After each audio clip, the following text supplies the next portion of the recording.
চক্ষু প্রকাশিত হয়েছে, হৃদয়ের চক্ষু। এই চক্ষু অন্ধকারেও দর্শন করতে পারে, এই চোখ অন্ধকারেও দর্শন করতে পারে। সুরদাস দক্ষিণ ভারতের একটা লীলা, জন্মান্ধ, চোখে দেখতে পায় না, ভাগবত শ্রবণ করেছে সখাদের নিকট থেকে। একটাই তার অন্তিম ইচ্ছা, ভগবানকে বলে, প্রভু তুমি আমার চোখে আলো দাওনি, তাতে আমার দুঃখ নেই। আমি জানি, আমি জেনেছি মানুষ তার প্রারব্ধ কর্ম দ্বারা দুঃখ পায়। আমার আজকের এই দুর্গতির পিছনে আমি নিজে দায়ী, তোমার কোনো দোষ নেই। মারে, আমরা সংসারে দুঃখ পেয়ে ভগবানকে অভিযোগ করি যে তুমি আমায় দুঃখ দিলে, তুমি আমায় কষ্ট দিলে। আর অনেকে জানো কি বলে, মাগো আমি তো এই জীবনে কাউকে কষ্ট দেইনি, কারো মাথায় আঘাত করিনি, তাহলে আমার ছেলেটা কেন মরলো গো, আমার কুল কেন খালি হলো গো, আমি কেন এত কষ্ট পাচ্ছি গো, আমি এত যন্ত্রণা কেন পাচ্ছি গো। ভগবান জানালেন, তোমরা মিছে মিছে আমায় দোষারোপ করো। প্রতিটা মানুষ কর্ম অনুযায়ী দুঃখ পায়, সুখ পায়। আমি কাউকে সুখ দেইও না, দুঃখও দেই না। মানুষ কর্ম অনুযায়ী আমার কাছ থেকে সুখ নেয়, দুঃখ নেয়। দেখো কি বলেছিলেন কৃষ্ণ, জগতের লোক তোকে ভগবান বলে, আমি যদি ভগবানের মা হই তাহলে আমার এত দুঃখ কেন? বুঝলে প্রশ্নটা? আমি তো ভগবানের মা, আমার এত দুঃখ কেন? দেখ বাবা, যেদিন বিয়ে হলো সেই দিন থেকে আমি একদিনও আনন্দ চিত্তে স্বামী সুখ প্রাপ্ত হতে পারিনি। অন্ধকার কারাগারে, এই কংসের কারাগারে আমি অবরুদ্ধ। বাবা, চোখের সামনে একটা নয়, দুটো নয়, তিনটে নয়, 6টি পুত্র আমার।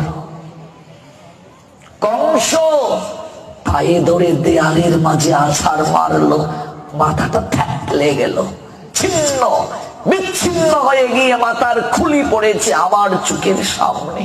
আমি তো মা, কি করে সহ্য করি? পুত্র বল কৃষ্ণ, তোকে জগতের লোক ভগবান বলে, বল তুই। আর তা যদি নিজের ভাই করে, কি করে মেনে নেওয়া যায়? গোবিন্দ মৃদু মৃদু হাসছেন। মায়ের দুঃখ দেখে তুই হাসছিস বাবা? গোবিন্দ বলছেন, মা আমি কি করিব বলো, সকলই কর্মের ফল। তুমি যে অন্য জন্মে আরেক মায়ের চোখে জল ছড়িয়েছ, তুমি যে আরেক জন্মে আরেকজনকে দুঃখ দিয়েছ, তুমি পূর্ব জন্মে কৈকেয়ী ছিলে। কৌশল্যা তোমার বড় যা তোমার চরণে ধরে কেঁদে কেঁদে বলেছিল, বোন আমার কৈকেয়ী, আমি রাজমাতা হতে চাই না, আমার পুত্রের অভিষেকের প্রয়োজন নেই, তোর পুত্র ভরতী রাজা হোক, রাজ সিংহাসনে বসুক, তাতেও আমার আনন্দ, কিন্তু আমি তোর বড় যা হয়েও তোর চরণ ধরছি, আমার ছেলেটাকে বনবাসী দিস না বল। আমার এই দুঃখিনী হতভাগিনী মায়ের চোখ দিয়ে আর অশ্রু ঝরাস না। আমি কি করে সহ্য করবো? পুত্র হারা হয়ে কি করে আমি 14টা বছর থাকবো? তুমি শুনলে না, আজকে তুমি সন্তান পেলে, কিন্তু একটিবারও তাকে বুকে জড়িয়ে ধরে স্তন পান করাতে পারলে না, একটু আদর করতে পারলে না। মাগো, এই জগতে কেউ যদি কারো চোখের জল ঝরায়, তার জন্য চোখের জল ঝরার জন্য পরিস্থিতি থাকে। আপনি যদি কাউকে দুঃখ দেন, আপনাকেও দুঃখ পেতে হবে, এক জন্মে না হোক অন্য জন্মে। কর্মফল বড় ভয়ানক। এ থেকে কেউ রেহাই পায় না, কোনো পাঠক নয়, গোসাই নয়, ব্রাহ্মণ নয়, কেউ রেহাই পাবে না কর্মফল থেকে। এই জন্য এই সংসারে আমরা যদি সম্পূর্ণ নাও পারি, যতটুকু পারা যায় মানুষকে কষ্ট না দিয়ে চলা, যতটুকু পারা যায় অন্যের দুঃখের কারণ না হওয়া, তাহলে আমার জন্য দুঃখ থাকবে, আমার জন্য যন্ত্রণা থাকবে। কিন্তু মা, এই তুমি কারাগারে আবদ্ধ হয়ে 6টা সন্তান হারিয়েও তুমি ভগবানকে ভুলনি, দৈববাণীকে অবিশ্বাস করনি, চাতক পাখির নিয়ায় তুমি প্রতীক্ষা করেছ, আর তুমি স্বামীকে জড়িয়ে ধরে কেঁদেছ, আর্য এই তো আমার দুঃখের দিন শেষ হবে, আর মাত্র কয়েকটা বছর, অষ্টম গর্ভে প্রভু আসবেন, দৈববাণী মিথ্যে হতে পারে না, এই কারাগার থেকে আমায় উদ্ধার করবেন। মারে, এই কংসের কারাগার আর কোন কারাগার নয়, এই সংসারটাই কংসের কারাগার। আমরা সবাই কারাগারে বন্দী, বুঝি না, বুঝার জ্ঞান নেই আমাদের, আমরাও কারাগারে বন্দী। দেবকীর মতো, বসুদেবের মতো যারা শত দুঃখ যন্ত্রণায় বুকের মাঝে আশার বীজ বপন করে ভগবানকে নয়নের জলে ডাকতে পারবে, একমাত্র তাদেরকেই গোবিন্দ এই জগৎ কারাগার থেকে উদ্ধার করতে আসবেন। একমাত্র তারাই জগৎ কারাগার থেকে উদ্ধার পাবে।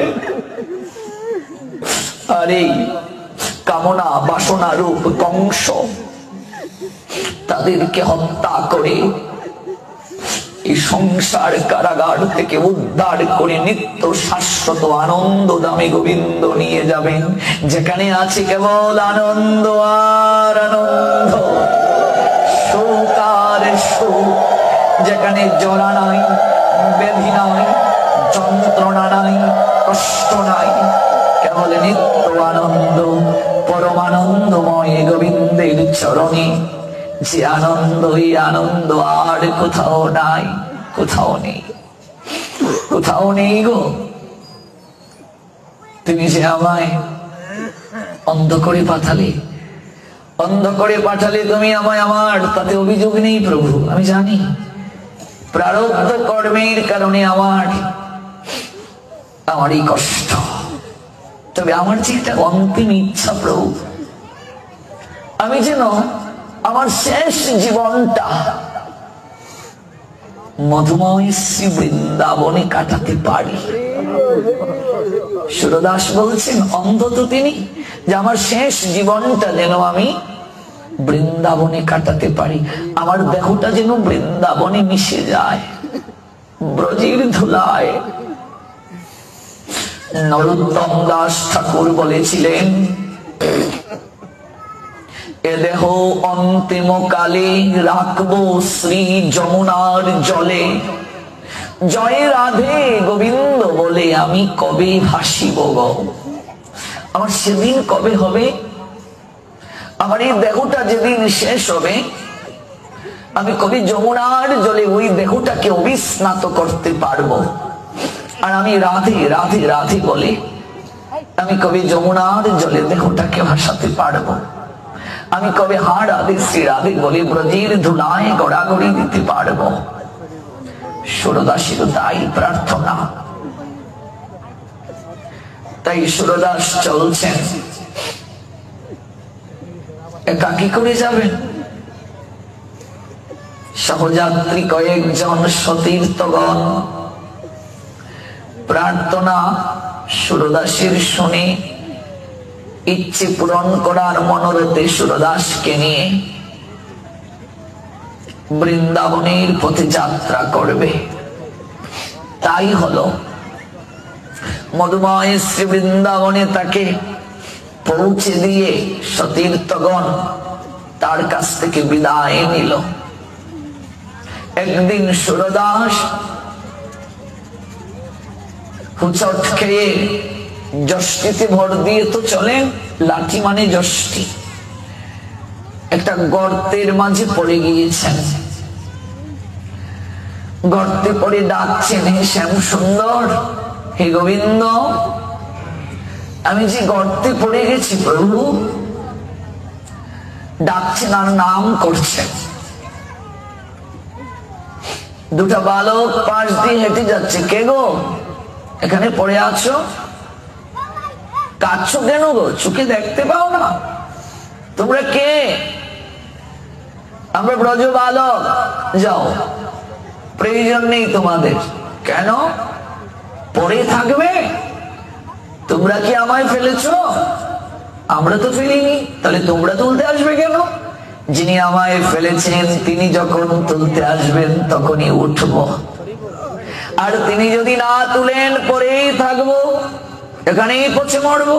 দেখো শরণাগতি কাকে বলে, সমর্পণ কাকে বলে। একটু কাঁদছেন, কাঁদতে কাঁদতে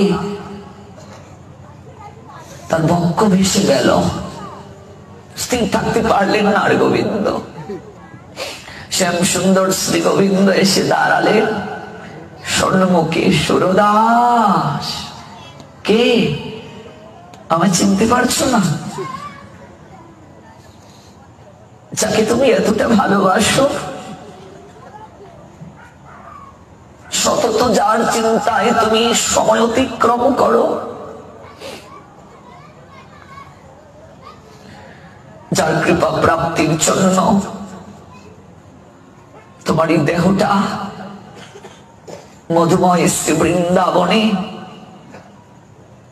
ধুলায় মিশিয়ে দেওয়ার জন্য এত পথ অতিক্রম করে এলে।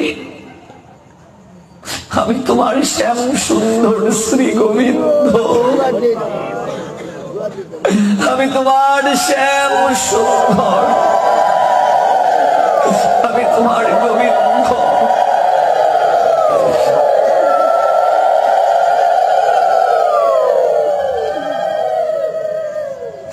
তুমি আমায় চিনতে পারছো না? কি চাও তুমি আমার কাছে? সুরদাস বললেন, প্রভু আমার জীবনে আমি যে অন্ধ, আমি কোনোদিন তোমায় বলিনি আমার চোখে আলো দেওয়ার জন্য। লক্ষ্য করবেন ভালো করে লীলাটা। কিন্তু আমার মন বড় আশ চাইছে, তুমি যদি আমার চোখে কিছুটা সময়ের জন্য একটু আলো দিতে, কিছুটা সময়ের জন্য একটু আলো যদি আমায় দিতে। আলো কেন চাইছো সুরদাস? আমি হৃদয়ে চোখ দ্বারা প্রতিদিন তোমায় দর্শন করি।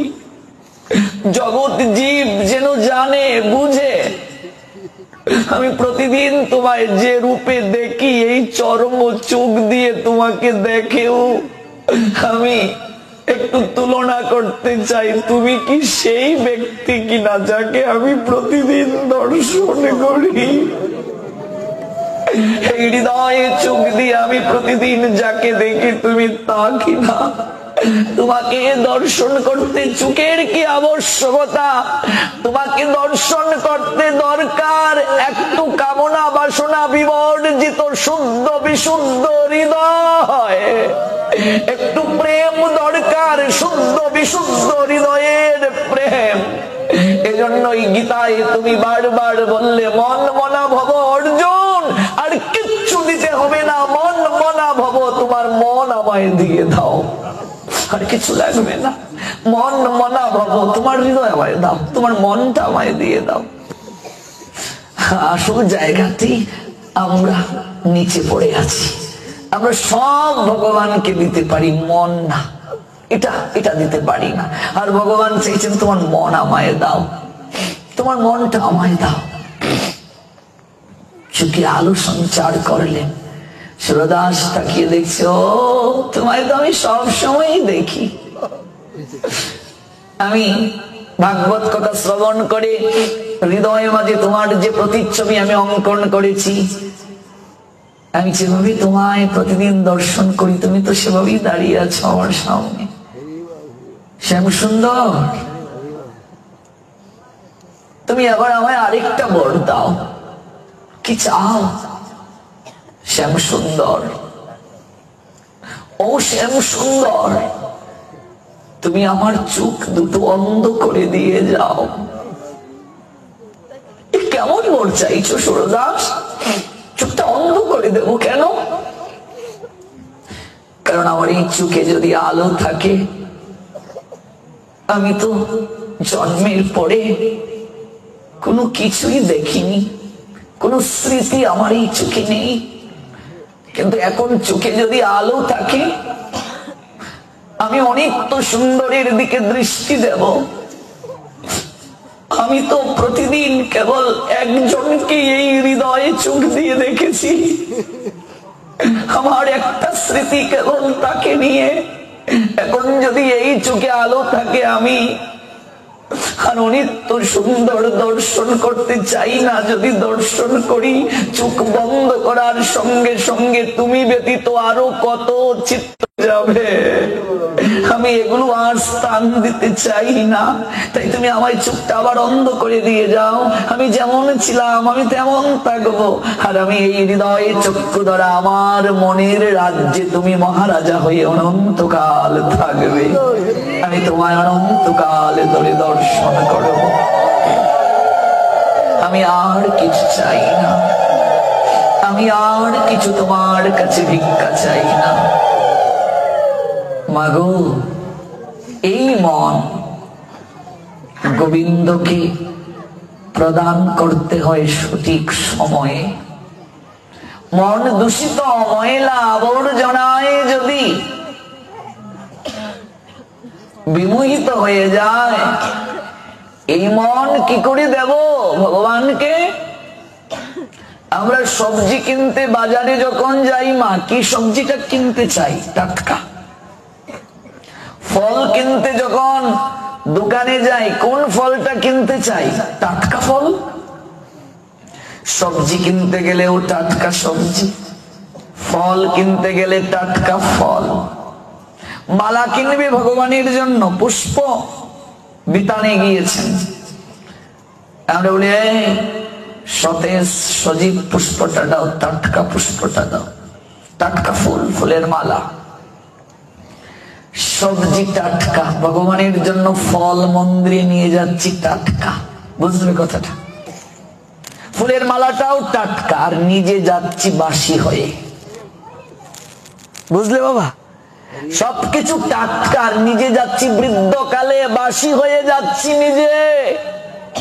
সব নিচ্ছি টাটকা, আর নিজে যাচ্ছি বাসি হয়ে, নিজে বৃদ্ধকালে যাচ্ছি ভগবানের কাছে আবেদন জানাতে। কি গো মা, একটু প্রসাদ পাও? এখন না বাবা, একটু বয়স হোক, দায়িত্ব শেষ করি, ছেলেটাকে বিয়ে করাই, দায়িত্ব রয়েছে বাবা, মেয়েটার বিয়ে হয়নি, দায়িত্ব রয়েছে বাবা। সব চাচ্ছ টাটকা, আর নিজে চাচ্ছ বাসি হয়ে ভগবানের কাজ করতে, ভগবানের সেবা করতে, ভগবানের পুজো করতে। সবজি কিনো টাটকা, ফল কিনো টাটকা, ফুলের মালা নিয়ে যাও টাটকা, আর ভগবান চানরে এগুলো টাটকা আমার প্রয়োজন নাই। আরে সবরই কি আমায় টাটকা ফল দিয়েছিল রে? ওরে সবরই কি আমায় টাটকা ফল দিয়েছিল? ফল কিছুটা খেয়ে পরখ করে দেখতো কোনটা টক আর কোনটা মিষ্টি। মিষ্টি ফলটা আমার জন্য তুলে রাখতো,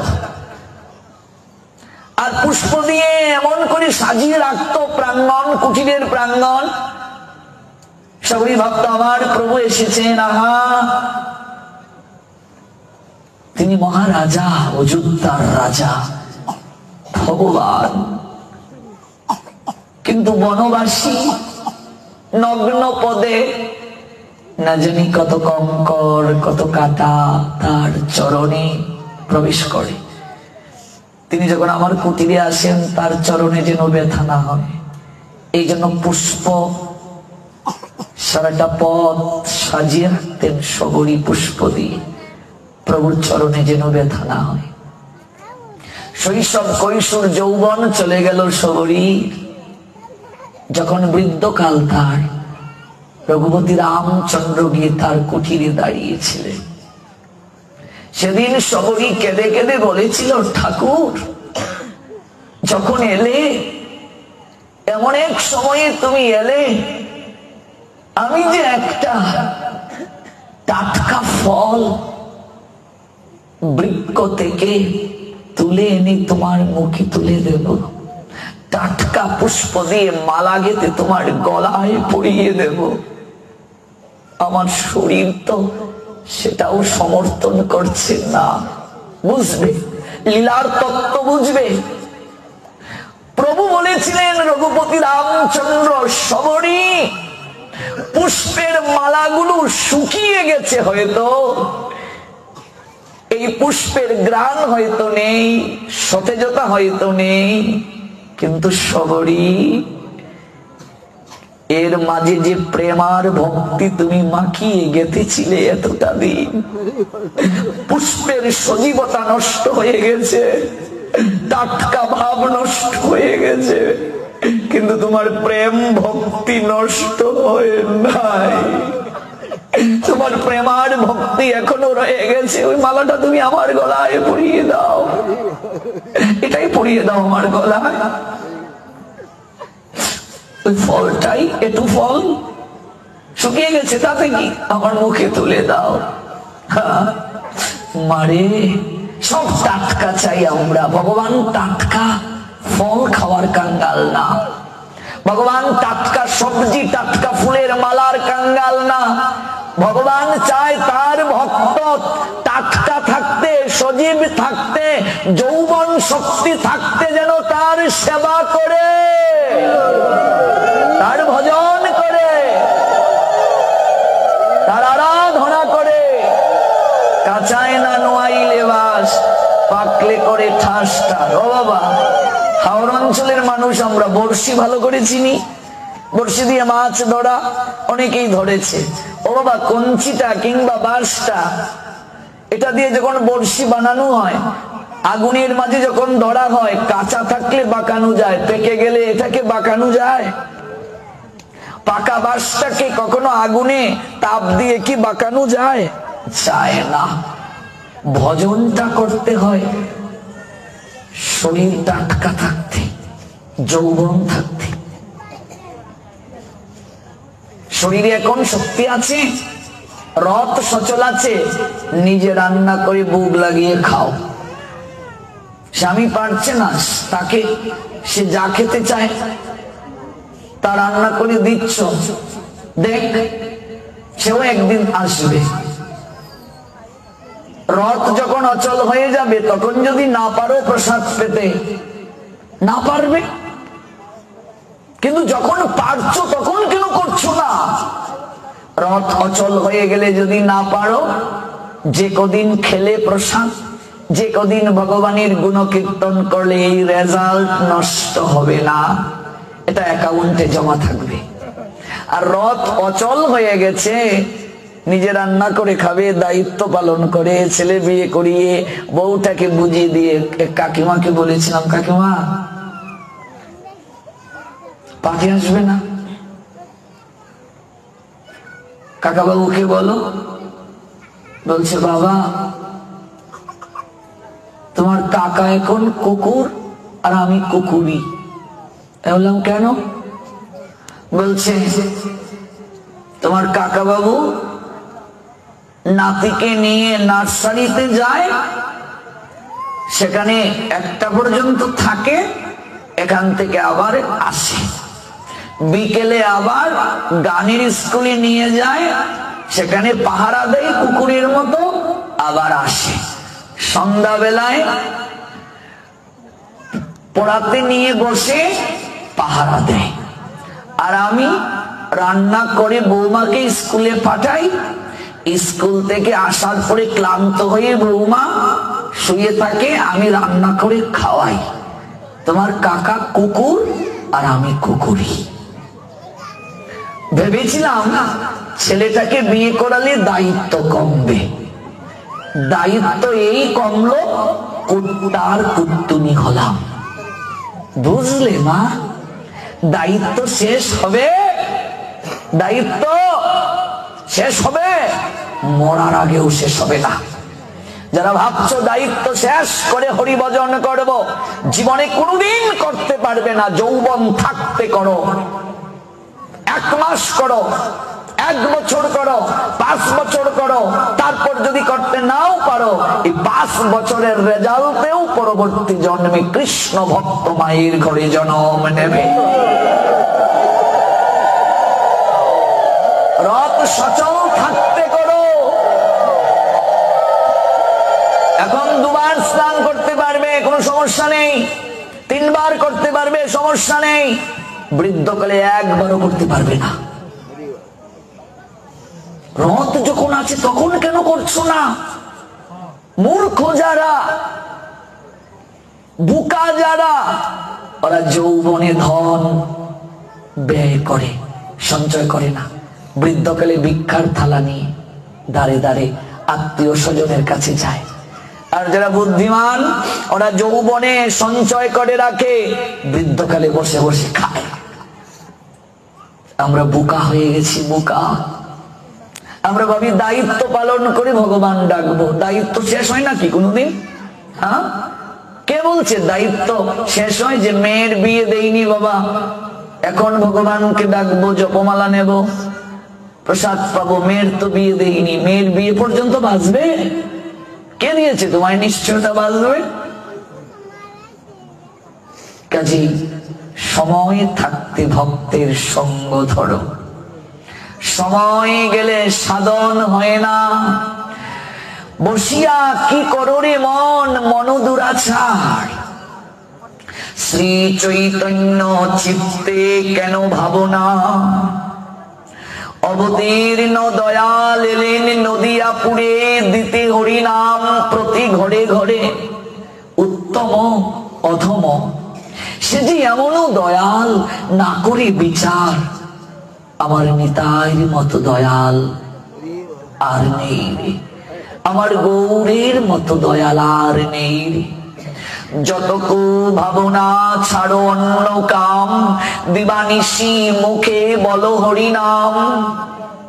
গেল দিন, গেল গণার দিন, দেখো থাকিতে সবল। হরে কৃষ্ণ বল, অঙ্গ অবশৈলে লইতে পারবে না। গগনে বেলা নেই রে মা। এই মানব জীবনটাকে একটা দিবসের সঙ্গে তুলনা করা হয়েছে। দিবস শব্দের অর্থ দিন। শৈশব, কৈশোর, যৌবন, বার্ধক্য, মুমূর্ষু, মৃত্যু। প্রাতকাল মানে ভোর, সকাল, দুপুর, বিকেল, সন্ধ্যা, রাত। সন্ধ্যা মানে মুমূর্ষু, একটু পরে অন্ধকার ঘনিয়ে আসবে। মুমূর্ষুর পর মৃত্যু, মৃত্যু মানে রাত। আর যৌবন দুপুরের পূর্বের সময়টা। ও মা, কোথাও বেড়াতে গেলে আমরা কি বিকেল বেলা রওনা দেই না সকালে রওনা দেই? কোথাও যাওয়ার জন্য যখন আমরা যাত্রা করি তখন সকালে না বিকেল বেলা? দূর যদি হয় সকালে না বিকেল বেলা রওনা দিই। তাহলে কত দূর, বাড়ি কত দূর ভেবেছ? কোথায় ছিলে, কোথায় নামলে? এত দূর যাবে বিকেল বেলা, থাকবে গিয়ে কোথায়? রওনা দিতে দিতেই তো সন্ধ্যা হয়ে যাবে। যৌবন থাকতে ভজন করতে হয়। কি ভজন করব এটা আসবো, এই প্রসঙ্গটা শুনবো। তার আগে আমরা জানলাম এতক্ষণ আলোচনা থেকে হৃদয় চক্ষু দ্বারা দর্শন করতে হয় ভগবানকে। তাই লক্ষ্যহীরা বলছে নিশ্চয়ই আমার থেকে অনেক সুন্দর, যার কারণে সে আমার দিকে তাকায়নি। চোখটা বন্ধ করে আছে, আমার থেকে অনেক সুন্দর। 3 রাত তাকে অপেক্ষা করতে হলো এই বিষয়টা জানার জন্য, তার ইচ্ছে বলার জন্য। 3 রাত হরিনাম শুনে তার মাঝে বৈরাগ্য এসে গেল। ভাবলো আমি যে এত সেজে গুজে যাই, মনে হয় বাবাজির ভালো লাগে না। তেও যেমন বাবাজি সেজে বসে আছে, আজকে আমিও একটু মাতাজি সেজে তাহার কাছে যাব। এটাই বলে সাধু সঙ্গের মহিমা। আমিও একটু এইভাবে যাবো তার কাছে। সেই ব্যবসাকে যদি আশ্রয় না দিতেন, সে কি বৈষ্ণবী হতো? কোন প্রসঙ্গ থেকে এত দূর গেলাম? বলছিলাম ব্যবসাও কৃপা পায় মহাপ্রভুর, যদি সে চরণে শরণ নেয়, নামের আশ্রয় নেয়। প্রসঙ্গটা কি ছিল? একজন ব্যতীত সবাই কৃপা পাবে মহাপ্রভুর। এই প্রসঙ্গ থেকে এত দূর গেলাম। ব্যবসা, তাকেও আমি বৈষ্ণবী বানিয়েছি। লক্ষ হীরা ব্যবসা থেকে বৈষ্ণবী হলো। তৃতীয় রাতে হরিদাস ঠাকুর স্নান শেষ করে এসে আহ্নিক সমাপন করে লক্ষ হীরাকে বলছেন, মা আমি 3 রাত তোমায় বসিয়ে রেখেছি, আমায় ক্ষমা করো মা। আমার যে জপ সংখ্যা পূর্ণ না হলে আমি কারোর সঙ্গে কথা বলি না। বলো তোমার কি চাই, কেন তুমি এলে? লক্ষ হীরার চোখ বেয়ে লজ্জায় জল চড়ছে, অপরাধ স্মরণ হয়ে আর মুখটা একেবারে লজ্জায় লাল হয়ে গেছে। ঠাকুর, যে কারণে আমি এই 3 রাত বসেছিলাম, আমি এই কথা মুখে উচ্চারণ করে আর পাপী হতে পারবো না। ঠাকুর, আমার মনে অন্য চিন্তা ছিল 3 রাত, কিন্তু এখন যদি তুমি আমায় জিজ্ঞেস করো আমি কেন এসেছি, আমি বলবো আমি এসেছি তোমার চরণে শরণ নিতে। ঠাকুর, আমি তোমার চরণে শরণ নিতে, আশ্রয় নিতে এসেছি। আমি বড় পাপী ঠাকুর, আমি বেশ্যা। ছি ছি ছি, তুমি আমায় মায়ের আসনে বসিয়ে দিলে। ছি, তুমি 3 রাত আমার দিকে তাকাওনি ঠাকুর।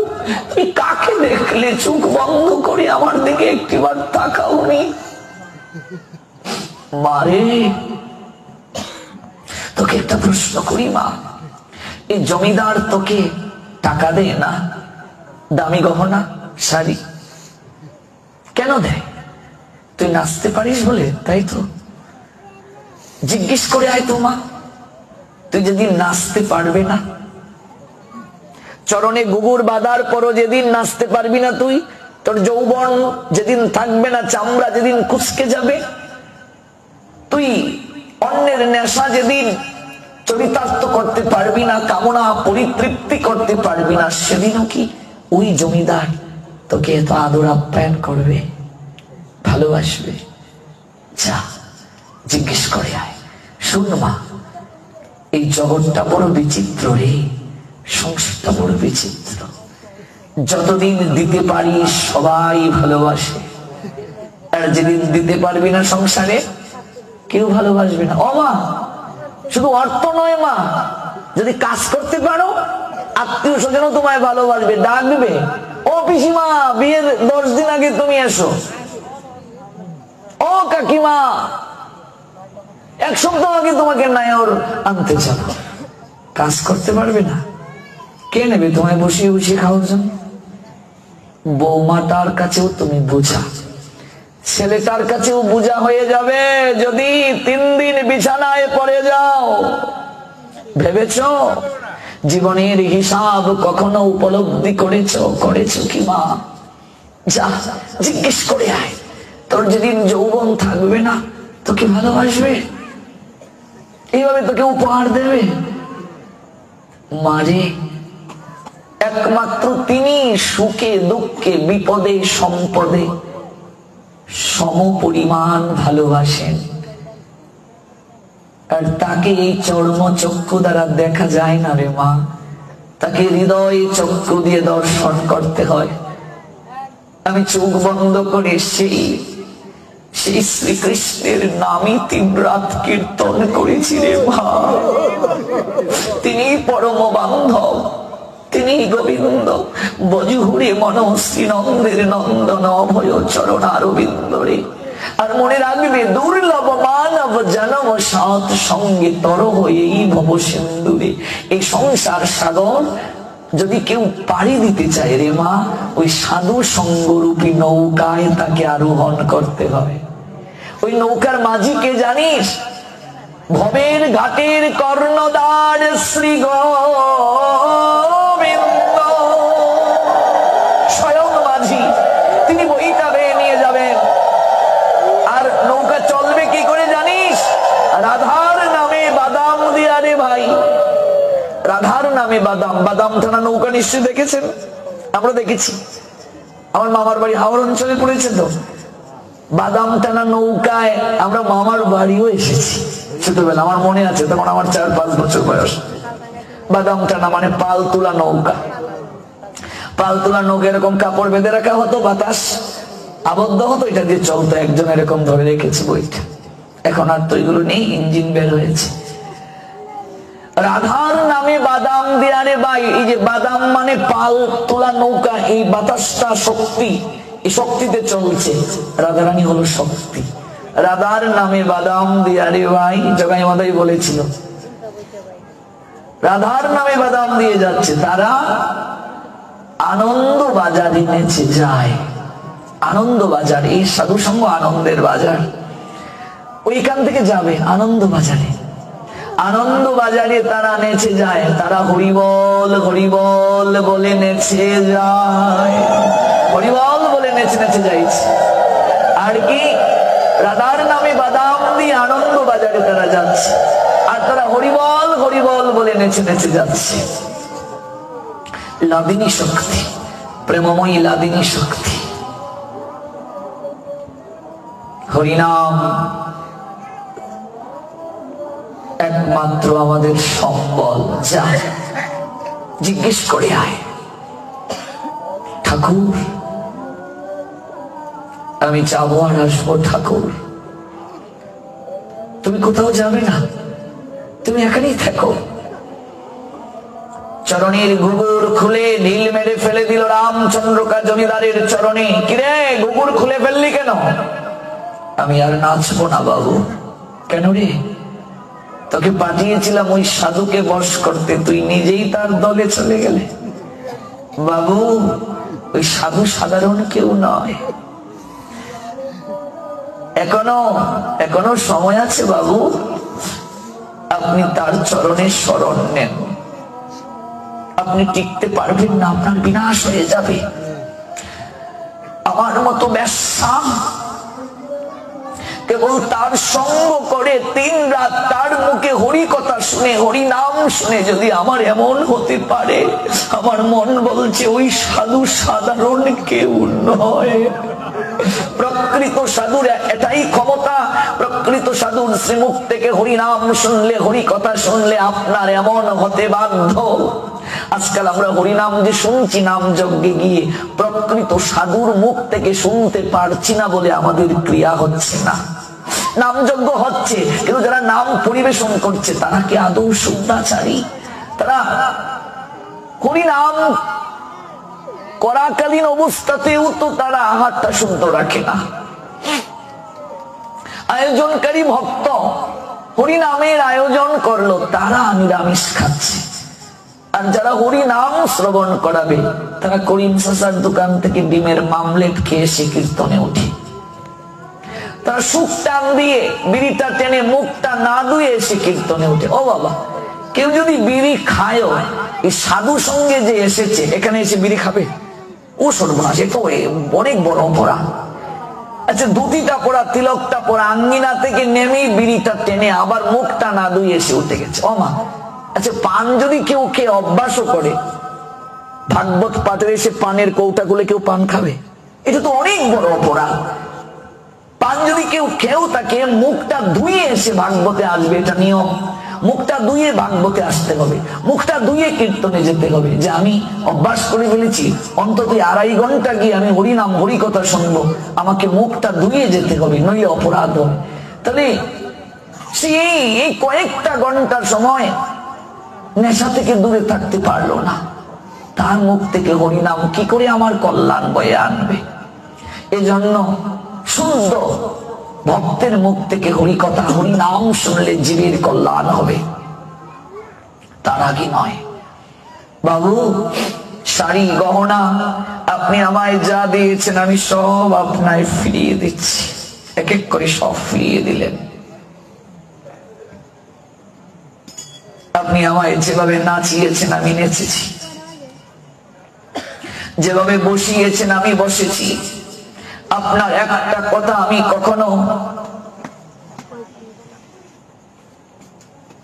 কখনো বর্জন করিনি বাবু, আপনার কথার বিরুদ্ধে আচরণ করিনি। আমি সব আপনায় ফিরিয়ে দিলাম। আঁচলটা পেতে লক্ষ্য হীরা বলছে, তার বিনিময়ে আমায় একটা ভিক্ষা দিন বাবু, একটা ভিক্ষা, আর কিছু না। কি চাস তুই আমার কাছে বাবু? বাকিটা জীবন আপনি আমাকে এই বেশ্যালয় থেকে মুক্তি দিয়ে দিন। তুই কোথায় যাবি? আমি যার নিকটে গিয়ে পরম আনন্দ পেয়েছি আমি তার কাছে চলে যাব বাবু। আমি মুক্ত বিহঙ্গের মতো ভক্তির গগনে উড়ব, আর আমি বাকিটা জীবন হরিনাম করে আমার শেষের দিনের যাওয়ার পথটা পরিষ্কার করব। আপনি আমায় মুক্তি দিয়ে দিন, আমি আর বেশ্যাবৃত্তি করব না।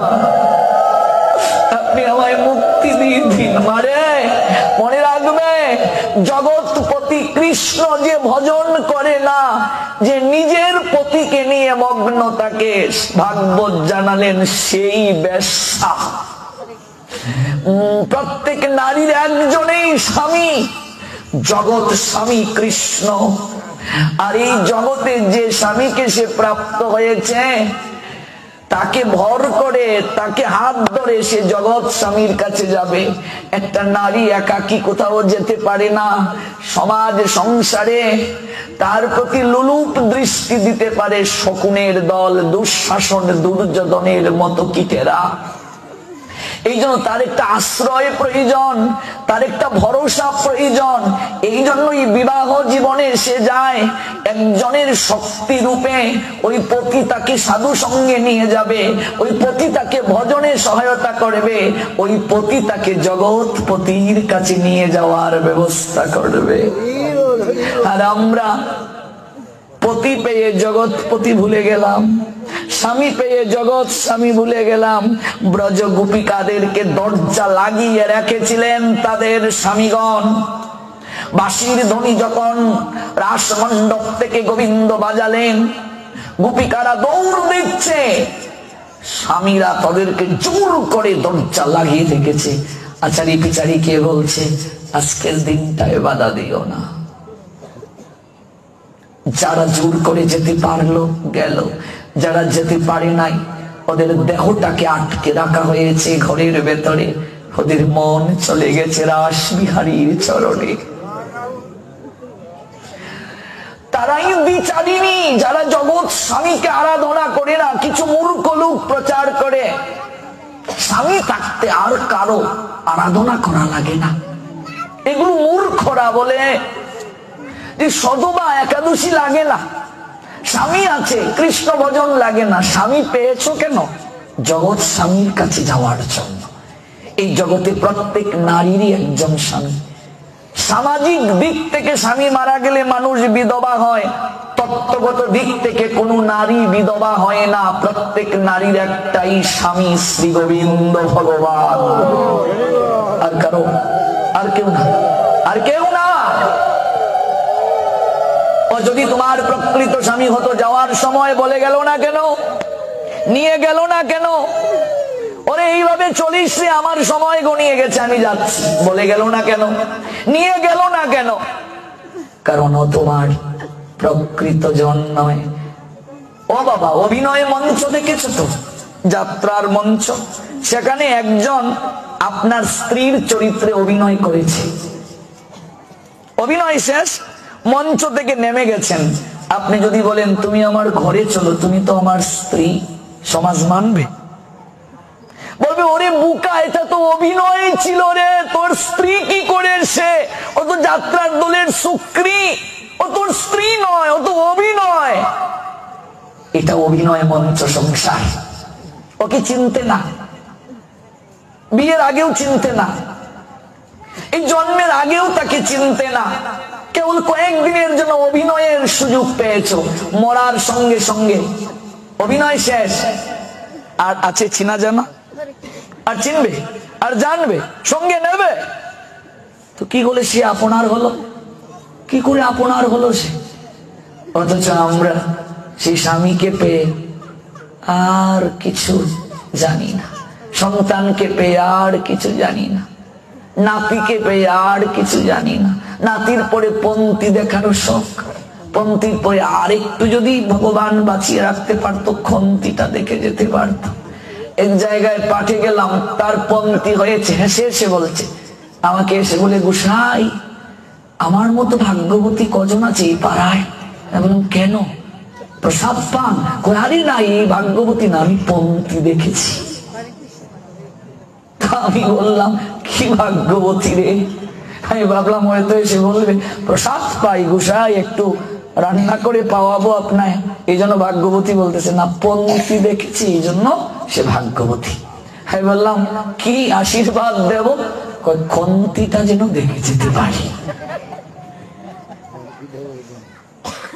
কি ভাগ্যবতী ভাবেন, কি আশীর্বাদ চাইলো সাধুর কাছে, খন্তি দেখে যাবে। এই খন্তি তোকে খুঁড়িয়ে খুঁড়িয়ে কাটবে রে।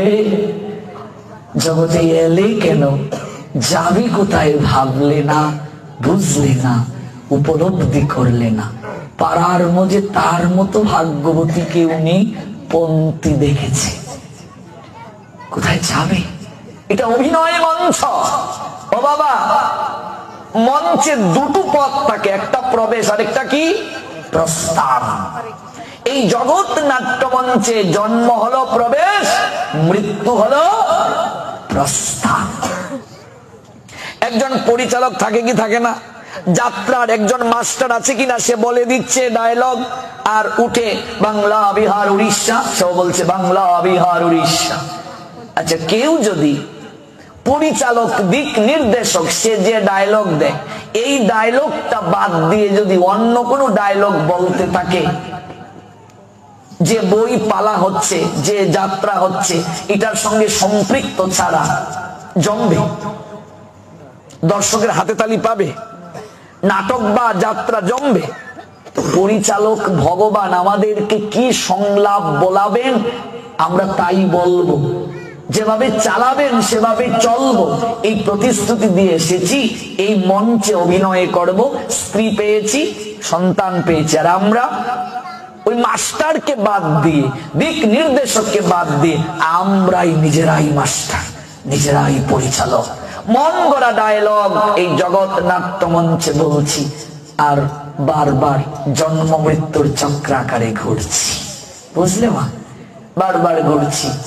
জগৎপতি কৃষ্ণ, বাকিটা জীবন আমাকে ভক্তির গগনে মুক্ত পাখির মতো উড়িয়ে দেওয়ার সুযোগ দিন বাবু।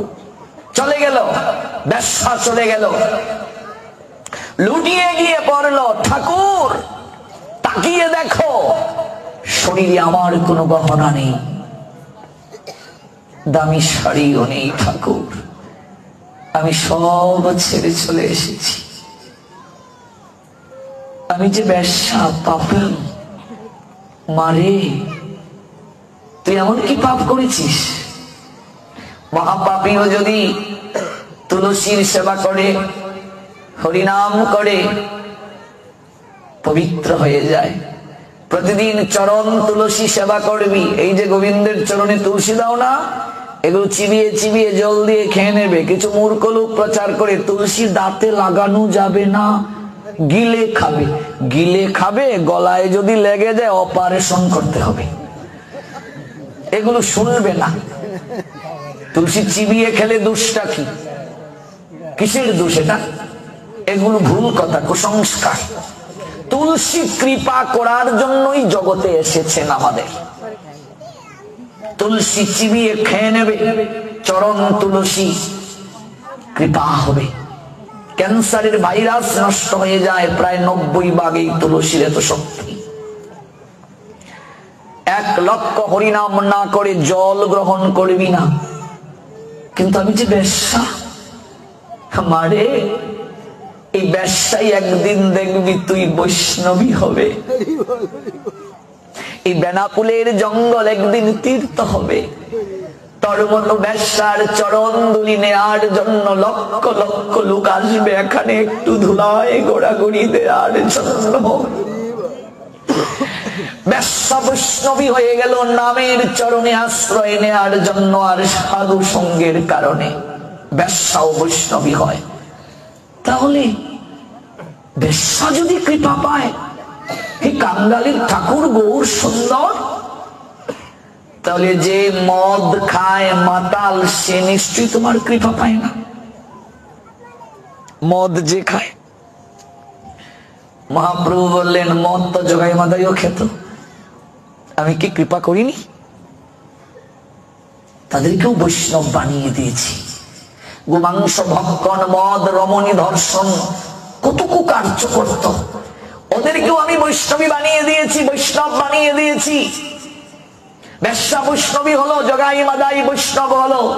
1 লক্ষ হরিনাম না করে তারা জল গ্রহণ করেনি। জগাই, জগন্নাথ, মাদাই, মাধব হলো। চিত্রগুপ্ত ক্লান্ত হলো, 17টা গোডাউন ভরে গিয়েছিল পাপ কার্য লিখতে লিখতে।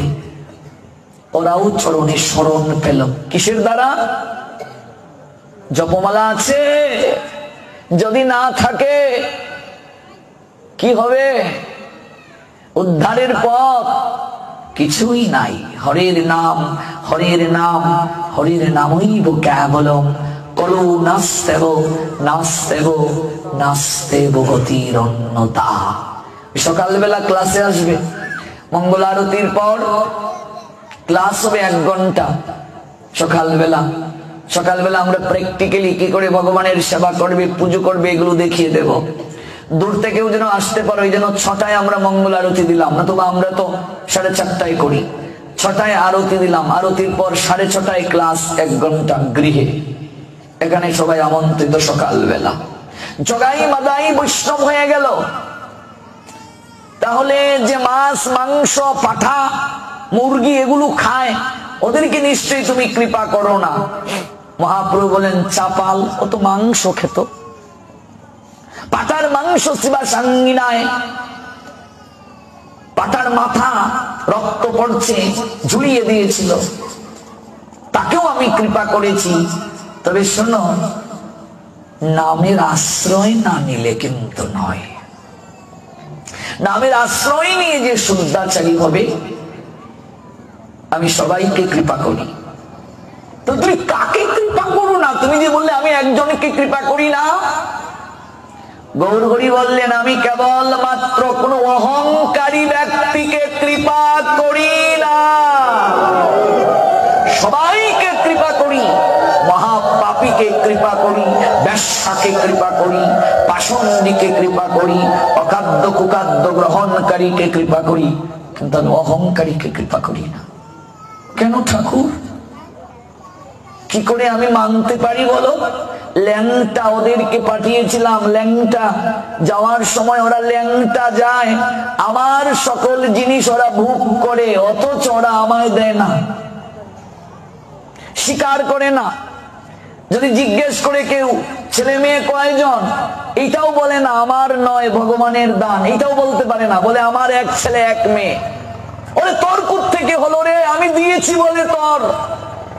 এটাও বলে না আমার নয়, গোবিন্দের দান।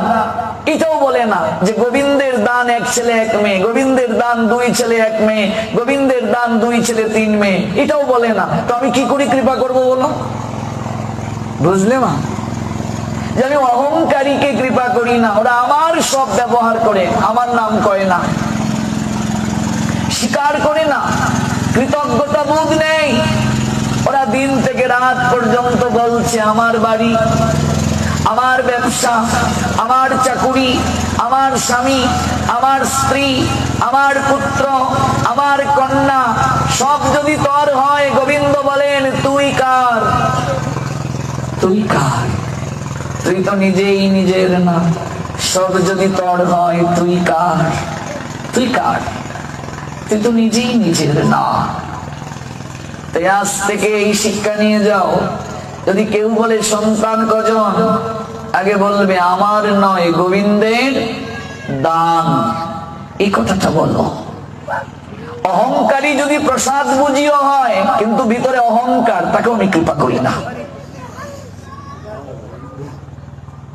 আহার শুদ্ধ, কিন্তু ভিতরে খুব অহংকার। এই এখানে বসো না, এই এই এই ধরবে না, লাভ হবে না। অহংকার চিত্তে থাকলে হবে না। আমি প্রসাদ বুঝি, এরকম ভাবটাও এক প্রকার অহংকার। কোথায় যাব? সব দিকেই তো বিপদ, সব দিকেই করাত, যেদিকে যাব কাটবে। শিবাসাঙ্গিনায় একজন ব্রাহ্মণের ছেলে, সে এসে শ্রীবাসকে বলছে আমি ব্রাহ্মণের ছেলে, আমি ব্রহ্মচারী, আমি দুধ খেয়ে জীবন ধারণ করি, অন্ন আহার করি না, দুগ্ধ আহারী। মহাপ্রভু মধ্যরাত্রিতে ভক্তদের সঙ্গে যে অন্তরঙ্গ কথাগুলো বলেন, রাধা গোবিন্দের তত্ত্ব রাস, আমি একটু শুনতে চাই, একটু জানতে চাই। আমি শ্রীবাস বলছেন এটা তো মহাপ্রভুর অনুমতি ছাড়া সম্ভব নয়।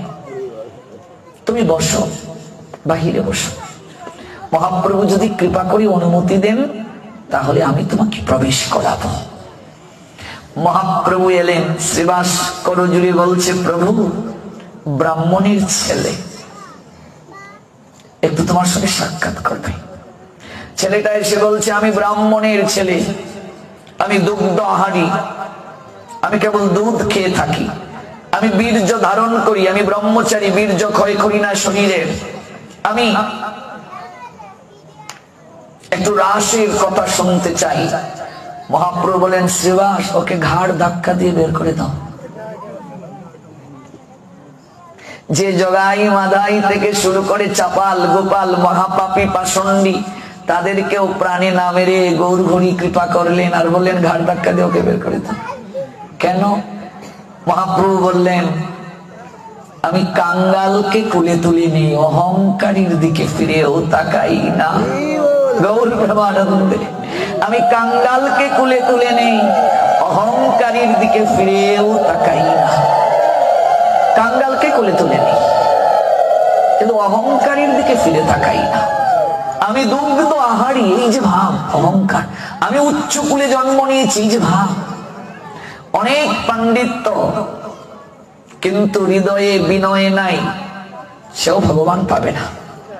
পাণ্ডিত্য দ্বারা কৃষ্ণ পাওয়া যায় না। কৃষ্ণ পেতে গেলে, ভগবান পেতে গেলে দরকার প্রেম ভক্তি নয়নের জল। বেদ বিদ্যা কিছুই জানে না, বেদ বিদ্যা কিছুই না জানো তো সে যদি গৌরাঙ্গ জানে সার। বেদ বিদ্যা জ্ঞান কোনো কিছু জানে না, কোনো কিছু সম্পর্কে যার কোনো ধারণা নাই, সে যদি কেবল গৌরকে জানে যে আমার কাঙ্গালের নাথ গৌর ছাড়া আমি আর কিছু বুঝি না, আমি কলিযুগের মানুষ, আমি পাপী, আমি অন্নগত প্রাণ, জুনিগত মন, কামনা বাসনা আমার সর্বাঙ্গে, আমাকে এরকম কুষ্ঠবেদী হলে যেমন কীট কামড়ায় আমাকে কামড়াচ্ছে, আমি কিচ্ছু বুঝি না, আমি অন্য কোনো কিছু জানি না। আমি আমাকে মারলেও কাটলেও আমি গৌর চরণ ধরে থাকবো, আমি নাম করব, দেখি আমাকে মারে। সে যদি গৌরাঙ্গ জানে সার। মহাজন জানালেন নয়নানন্দ ভনে সেই তো সকলই জানে, সর্বসিদ্ধি করতলে তার। এমন যদি কেউ হতে পারে বিদ্যা বুদ্ধি কিচ্ছু লাগবে না, আপনা থেকেই তার সকল কিছু লাভ হয়ে যাবে, সকল কিছু হয়ে যাবে। আর কি? চারি বেদ সরদর্শন করি যদি অধ্যয়ন, সে যদি আমার গৌরাঙ্গ নাহি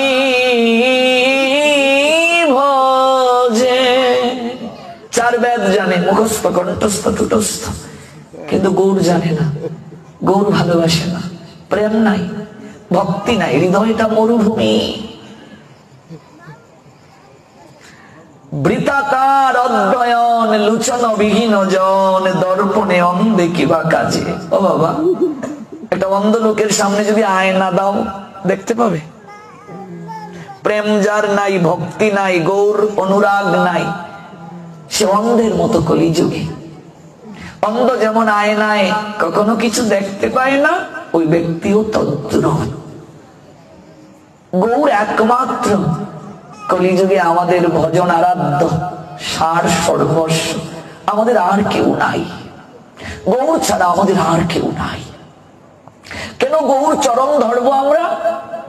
কারণ তিনি বিচার করেন না, যেচে যেচে সেদে সেদে প্রেম দান করেন, কিন্তু অহংকারীকে দেন না। বলছিলাম নদীর কুল ভাঙ্গিল, ঢেউ উঠিল, লাগলো জীবের গায়ে। মনে আছে তো পাঠের প্রসঙ্গে এক সময় বলেছিলাম। আজ ঢেউ উঠল। আচ্ছা, ঢেউ যদি উঠে, কেউ যদি দাঁড়িয়ে থাকে, ঢেউ তার গায়ে লাগবে কিনা? ঢেউ উঠলো, আপনি নিচে দাঁড়িয়ে আছেন, সেই ঢেউয়ের জল আপনার গায়ে লাগবে না? লাগবে। তাহলে গৌর প্রেমের ঢেউ উঠল, আমার গায়ে কেন লাগলো না? শান্তিপুর ডুবে গেল, নদিয়া ভাসলো, জগৎ ভাসলো, আমার গায়ে কেন লাগলো না? সেই ঢেউয়ের জলে আমি ভিজলাম না কেন? আচ্ছা, বন্যা যদি কোনো অঞ্চলে হয়, নিচু যে বাড়িগুলো যেখানে মানুষ বাস করে, সেই বাড়িতে যদি জল ঢুকে, সেই ব্যক্তির গায়ে জল স্পর্শ করবে কিনা? করবে। বন্যার জল উঠে গেছে, আমি এই বাড়িতে বাস করি, আমার গায়ে জল এসে লাগবে, জল যত বাড়তে থাকবে আমার গায়ে লাগবে। তাহলে গৌর প্রেম বন্যায় সবাই ভাসলো, গৌর প্রেমের ঢেউ সবার গায়ে লাগলো। বললো নদীর কুল ভাঙ্গিল, ঢেউয়ে কুল ভেঙে গেল, মানে নদীর তীর পার ভেঙে গেছে, ঢেউ উঠে জীবের গায়ে লাগলো, আমার গায়ে কেন লাগলো না? প্রকাশানন্দ সরস্বতী তার উত্তর দিয়েছেন, তার অভিব্যক্তি জানি। বলছি গো, যখন ঢেউটা উঠল, বন্যার জল যখন আসলো, তখন আমি একটা উঁচু মাচাঙের উপরে বসেছিলাম। কোথায় বসেছিলাম? উঁচু মাচাং। এটা উঁচু স্থানে, উঁচু মাচার মাঝে বসেছিলাম, যার কারণে আমার গায়ে ওই প্রেমের ঢেউটা লাগে নাই। প্রশ্ন করা হলো কোন মাচায়? বলছে অহংকারের উঁচু আসনে বসেছিলাম। গৌর প্রেমানন্দে, অহংকারের উঁচু আসনে আমি বসেছিলাম, এই ঢেউ এসে আমার গায়ে লাগলো না। এর থেকে আর সহজ ভাবে বোঝানোর কিছু নাই, বুঝলে? এই জন্য গড়াগড়ি দেবে সাধু সঙ্গে গিয়ে। অহংকারের মাচায় নয়, অহংকারের আসনে নয়। নদীর তীর ভাঙ্গিল, ঢেউ উঠিল, লাগলো জীবের গায়ে, আমার গায়ে কেন লাগলো না? অহংকারের উঁচু আসনে আমি বসে। ওই মাচা থেকে নেমে যেদিন আমি নিচে নেমে আসবো,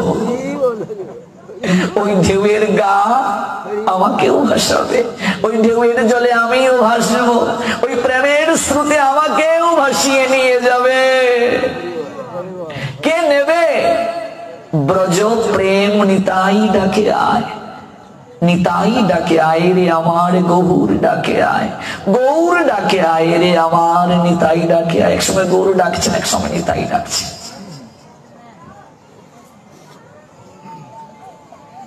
ব্রহ্মাদি দেবতার দুর্লভ সেই প্রেম সবাকারে যাচ্ছে, যেচে যেচে দিচ্ছেন সবার কাছে, সবাকারে, সবাইকে যেচে যেচে দিচ্ছে। কে বাদ করলো? তার মধ্যে বাদ কে করলো? অহংকারী ব্যক্তি। পাইল কে? কাঙ্গাল।